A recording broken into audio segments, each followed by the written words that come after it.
कितना फिजिबल है कि कैंपस में आपका प्लेसमेंट हो जाए, या कंपनीज कितना ऑफर कर दें, या मतलब सेंस है उस पर प्लेस मतलब बैठने का, टाइम देने का। क्योंकि जो सीए का पोर्टल है वो मांगता है आपके सारे अटेम्प्ट, और मुझे लगता है ना वहीं जो बेसिक स्क्रीनिंग होती है जहाँ अटेम्प्ट का नंबर डाल दिया, मुझे मिनिमम 2 चाहिए भाई, वहीं पे बाहर हो गए, तो आपकी कैपेबिलिटीज तो बाहर में गई, you are just looking at the result. तो कैंपस प्लेसमेंट कितना सक्सेसफुल है?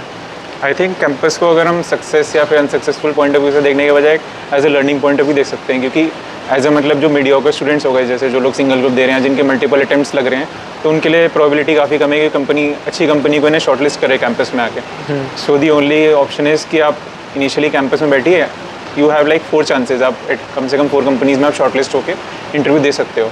सो उसमें से आपको रफ आइडिया लग जाएगा कि कैंपस में इंटरव्यूज़ में इन जनरल क्या क्या क्वेश्चंस पूछते हैं, तो आपके लिए एक अच्छी अपॉर्चुनिटी है लर्न करने के लिए कि इंटरव्यूज़ में कैसे आंसर्स देने हैं। तो आप उसके अलावा ऑफ कैंपस जाके भी अप्लाई कर सकते हो और वहाँ पे आपको अच्छे ऑफर्स मिल जाएंगे। बट मुझे क्या लगता है ना, मैंने कुछ ज़्यादा सच बोल दिया था अपने कैंपस प्लेसमेंट के टाइम पे पोर्टल पे, तो मुझ गरीब को ना एक ऑफर नहीं आया शुरू में।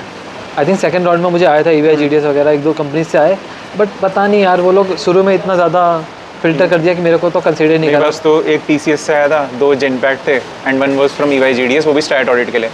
तो जेनपैक्ट में मेरे को जाना नहीं था क्योंकि उसके रिव्यूज़ ऐसे कोई अच्छे नहीं थे, और TCS का एवरीबडी नोस कि उसका पैकेज बहुत ही ख़राब होता है। तो अल्टीमेटली मैं EY GDS के इंटरव्यू में बैठा था, फिर भी हुआ नहीं। उसमें बात अलग है कि मेरे को कुछ उनके आंसर्स आते नहीं थे।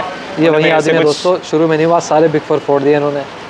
ठीक है भाई, नोबडी इज़ परफेक्ट। अमेरिका क्या कहता था, मैं कौन हूँ? बट उन्होंने कुछ मेरे से एंट्रीज पूछ ली थी कि अब मुझे एग्जैक्टली याद नहीं, बट अकाउंटिंग एंट्रीज कुछ पूछी थी तो मेरे को नहीं आती थी। वैसे वीक है, ऑडिटिंग वाले कहाँ इतना बता आई पाते हैं। थिंक मैटरनिटी बेनिफिट्स की अकाउंटिंग पूछी थी तो मेरे को नहीं आती थी उस टाइम पे, अभी भी नहीं आती।